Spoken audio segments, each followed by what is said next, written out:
O, yun. Ayos na ni Kuya Lito. Pantay-pantay. Basta malinis ang pagkasalandra. Ayos doon. Ayan. Bah, dumating si Karkar, oh.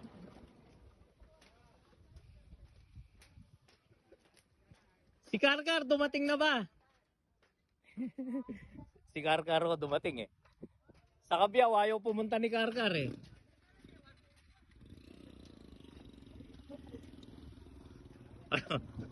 Nino kanitang martut. Lidia sabi-sabi. Opo. Kar. Oh, nano? Ay, nung ka ka madalas. Abaswaldo. Iro na kanito, oh. Ayun oh, yun nag-promotol doon, oh. May Waldo niya naman eh. Oo. Sige. At sige po.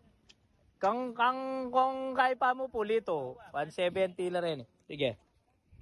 At balik tayo. Ako nakatoka sa timbangan eh.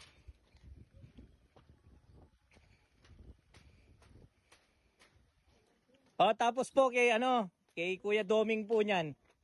65 daw. Oh. Opo, lito.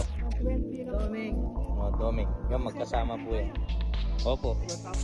Nakatutok si Madam eh. Ilang koy? 55. Kay Gerald po yan. 6'5". Ano, daming karga. 1,500. 65 kilos lang po. Ganda po ng roller nila dito. Iwas pasan. Simple machine lang po ang ginagamit. Kahit mano-mano pa rin. Yung roller ang nagdala dyan. Tapos. Isda natin. Wala ata silang tray. Ayun. Andun po nang gagaling yung isda natin sa likod ng kubo na yan. Ikaw, kasunod ka na rin Kuya Noel niyan.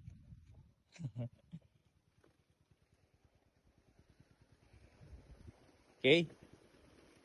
Siyempre. Maaga tayo matatapos, no? Ayan, no? Ayan na ang pagalis mo sa Belgium, Brad. Malapit na, no? Ayan, meron pa po tayong konti sa fish cage.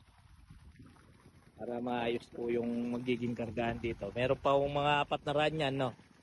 Solve tayo. Solve. Solve yan. Ano, boss? Ay, may pera. May abot na pera. Go.